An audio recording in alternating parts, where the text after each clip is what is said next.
காரியத்தை வாய்க்க பண்ணுவார். கர்த்தர் காரியத்தை வாய்க்க பண்ணுவார். கர்த்தர் உங்களுக்கு காரியத்தை வாய்க்க பண்ணுவார். ஆண்டவர் சொல்லுகிறார், என் மகனே, உன் காரியத்தை நான் வாய்க்க பண்ணுவேன். என் மகளே, உன் காரியத்தை நான் வாய்க்க பண்ணுவேன் என்று ஆண்டவர் சொல்லுகிறார். சந்தோஷம்தானே? இந்த காரியம் வாய்க்கவே மாட்டேங்குது. எவ்வளவோ நான் ஜெபம் பண்ணி பார்க்கிறேன், என்னென்னவோ நான் ஜெபம் பண்ணி முயற்சி செய்து பார்க்கிறேன். இந்த காரியம் மாத்திரம் தோல்வி அடைகிறது. வாய்க்கிற மாதிரி தெரிந்து கடைசியில தடை வந்து விடுகிறது. இது வாய்க்காதா, அல்ல இந்த தடையிலேயே நான் துக்கத்தோடு வாழ்கிறேனே என்ற மன சோர்வோடு கூட இந்த வார்த்தையை கேட்டு கொண்டிருக்கலாம்.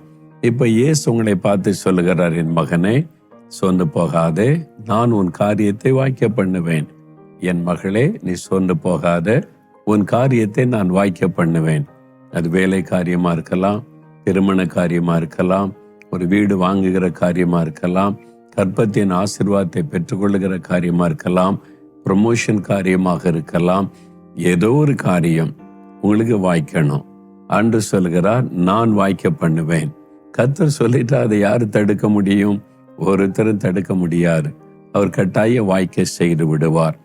இந்த மாதத்துல, இந்த காரியத்துல உங்களுக்கு காரியம் வாய்க்கும். நீங்க விசுவாசிங்க. இந்த வாக்குத்தத்தம் எனக்குரியது. என்னோடுதான் ஆண்டவர் பேசுகிறார். எனக்கு இந்த காரியத்தை கர்த்தர் வாய்க்க பண்ணுவார். இயேசு இந்த காரியத்தை எனக்கு வாய்க்க பண்ணதான் எனக்கு வாக்கு தந்திருக்கிறார் என்று விசுவாசித்து அதை உங்களுக்கு சொந்தமாக்கி கொள்ள வேண்டும். உங்களுக்காக சிலுவையிலே மரித்த ரத்த சிந்தின ஆண்டவர் தான் சொல்லுகிறார், நான் உனக்கு காரியத்தை வாய்க்க பண்ணுவேன். நம்முடைய வாழ்க்கையில் இருக்கிற தடைகளை மாற்றி வாய்க்க பண்ணி நம்மை ஆசீர்வதிக்க சிலுவையில தன்னையே பலியாய் கொடுத்திருக்கிறார். நம்மை ஆசீர்வதிக்க சாபத்தை சுமந்தார். நமக்கு விடுதலை கொடுக்க நம்முடைய அடிமைத்தனத்தின் எல்லா காரியங்களையும் சிலுவையில சுமந்தார்.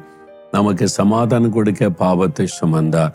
நம்மை ஆசீர்வதித்து நன்மையானதை நமக்கு அருளி செய்ய நிந்தைகள், பாடுகள், அவமானங்கள் எல்லாவற்றையும் சுமந்து விட்டார். எல்லாம் யாருக்காக? உங்களுக்காகத்தானே.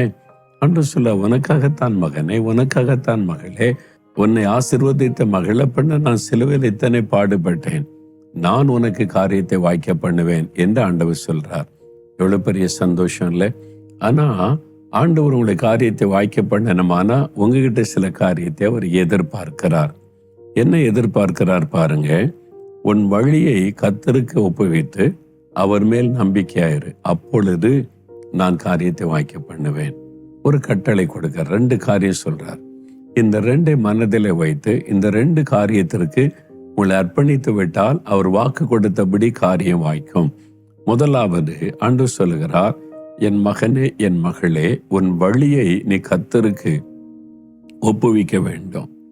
நீ உன் வழியிலேயே போய்கொண்டு, நான் இப்படிதான் போவேன், இதுதான் என் விருப்பம், இப்படிதான் நடப்பேன், ஆனா ஆண்டவர் எனக்கு இதை வாய்க்க பண்ணுங்க அப்படின்னு சொன்னா அவர் ஒதுங்கி நிற்பார். அப்போ வழிகளை ஆண்டவருக்கு ஒப்பு கொடுத்து, ஆண்டவரே, நான் இப்படி போன்னு நினைக்கிறேன், எனக்கு அது முக்கியம் இல்லை, நீங்க என்ன சொல்றீங்க, நீங்க விரும்புகிறபடிதான் என் வாழ்க்கையை உங்க கரத்தில் ஒப்புவிக்கிறேன். இனி நான் விரும்புகிற வழியில போக மாட்டேன், நான் விரும்புகிறதை செய்ய மாட்டேன், நீங்க சொல்றத, நீங்க எதிர்பார்க்கிறதை செய்ய என்னை ஒப்பு கொடுக்கிறேன். அதாவது உம்முடைய வசனத்தின்படி வாழ்வதற்கு என்னை அர்ப்பணித்துக் கொள்ளுகிறேன். என் வழிகளை உமக்கு நான் ஒப்பு கொடுக்கிறேன் அப்படின்னு வழிகளை கர்த்தருக்கு ஒப்பு கொடுக்க வேண்டும். நம்ம இஷ்டப்படியே நடந்து கொண்டு நமக்கு பிரியமானதையும் கர்த்தர் வாய்க்க பண்ணணும்னு சொல்லும் போதுதான் அது தடைப்படுகிறது. அப்ப நம்ம அர்ப்பணிக்க வேண்டும், வழிகளை ஆண்டவருக்கு ஒப்பு கொடுக்க வேண்டும். சில சமயத்துல ஏன் இந்த தடை ஏற்படுது தெரியுமா? நிறைய பேர் அதை யோசிக்கிறதே இல்லை. தடை மாறணும் ஜெபம், உபவாசம், ஊழியக்காரல சொல்லிக்கிட்டே இருப்பாங்க. ஆனா அந்த தடை மாறுவதற்கு தேவன் எதிர்பார்க்கிறது என்ன என்பதை நிறைய பேர் கவனிக்கிறதே இல்லை. நான் ஒரு சமயம் அநேக ஆண்டுகளுக்கு முன்னால வெளிநாடு ஒன்றுக்கு ஊழியத்திற்கு போயிருந்தேன். அவன் போயிருக்கும் போது அந்த பகுதியில், அந்த பட்டணத்தில் இருக்கிற நம்ம தமிழ்நாட்டை சார்ந்த தெய்வ பிள்ளைகள் பல குடும்பங்கள் எல்லாரும் ஒன்று சேர்ந்து, பிரதர் வந்திருக்கிறாங்க, நம்ம குடும்பம்லாம் சேர்ந்து ஒரு ஜெபம் வைக்கலான்னு சொல்லி பல குடும்பங்கள் ஒன்றாக இணைந்து ஒரு ஜெபம் வைத்திருந்தார்கள். அப்போ அதில் நான் என்ன அவங்களுக்கு சொல்லி ஜெபிக்கணும் ஆண்டவரே என்று காத்திருந்த போது ஆண்டவர் ஒரு காரியத்தை என்னோடு பேசினார். சிலருடைய காரியம் தடைப்பட்டு நிற்கிறது. அவங்க எல்லாம் என் பிள்ளைங்க தான், ரட்சிக்கப்பட்டிருக்கிறாங்க, நல்லா ஜெபிக்கிறாங்க, ஆனால் வாய்க்க மாட்டேங்குதுன்னு கலக்கத்தோடு இருக்கிறாங்க. அதுல ஒரு காரியம் இருக்கிறது. நீ அதை அவங்களுக்கு சொல்லி ஜெபித்தால் நான் காரியத்தை வாய்க்க பண்ணுவேன், தடைகளை மாற்றுவேன்னு சொன்னார். சரி ஆண்டவரே, நான் என்ன சொல்லணும்னு சொன்ன போது அதுல சில காரியத்துல ஒரு வசனம், பரிசுத்த மார்க் எழுதின சுவிசேஷம் 11ஆம் அதிகாரம் 25வது வசனம். அதுல ஆண்டவர் சொல்லுகிறார், நீங்கள் நின்று ஜெபம் பண்ணும்போது யார் மீதாவது உங்களுக்கு ஒரு குறைபாடு உண்டானால் உங்கள் பரமபிதா உங்கள் தப்பிதங்களை உங்களுக்கு மன்னிக்கும்படி அந்த குறையை அவனுக்கு மன்னியுங்கள். மார்க் 11:25 ஆண்டவர் இந்த வார்த்தை சொல்ல, நின்று ஜெபம் பண்ணும் போது. அப்ப நம்ம என்ன காரியம்னாலும் ஆண்டவர்கிட்ட தானே கேட்கிறோம் ஜெபத்துல.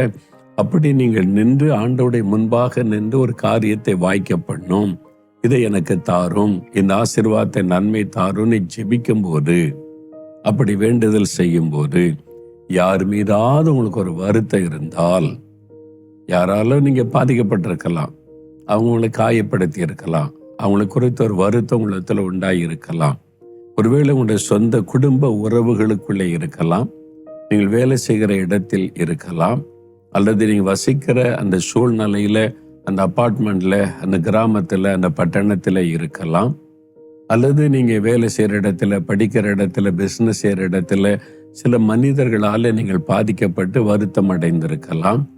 ஒருவேளை உங்களுடைய சபையில கூட சில காரியங்களை வருத்தப்படுத்தி இருக்கலாம். அதனால உள்ளத்துல ஒரு மன வருத்தம், கசப்பு, அவங்கள பார்த்தாலே மனசுக்குள்ள சங்கடம் ஏற்படுகிறாரு. சந்தோஷமா பேச முடிவதில்லை. தோத்திரம் சொன்னாலும் பேருக்கு கடமைக்கு வேண்ட வெறுப்போடு தோத்திரம் சொல்றோம். மகிழ்ச்சியா பேச முடியல. அது சந்தோஷத்தை பாதிக்குது. உங்களுக்கு நல்லா தெரியுது, இவங்க வந்தா என் மனசு பாதிக்கப்படுது, இவங்கள பார்த்தா என் மனசுல பாதிப்பு வருது, அவங்கள நினைச்சிட்டாலே பாதிப்பு வருது, என்னை இப்படி துக்கப்படுத்தினவங்க தானே, வேதனைப்படுத்தினவங்க தானே, பொய்யா குற்றச்சாட்டி இருக்கலாம், உங்களுக்கு விரோதமாய் சில காரியத்தை செய்திருக்கலாம். யாரோ ஒருவரால நீங்க பாதிக்கப்பட்டதுனால வருத்தம், அல்ல உங்களால சிலர் பாதிக்கப்பட்டு அவங்க வருத்தப்படுறதுனால உங்க மனதுல ஒரு துக்கம், நம்ம இப்படி பேசிட்டோமே, இப்படி செஞ்சிட்டோமே, அதனால துக்கப்பட்டாங்க, அந்த வருத்தம் கூட உங்களுக்குள்ள இருக்கலாம். ஏதோ ஒரு விதத்தில் உங்களுடைய மனதில் ஒரு காயம் இருக்கிறது. உங்களால பாதிக்கப்பட்டவங்க உங்களுக்கு தெரியும்.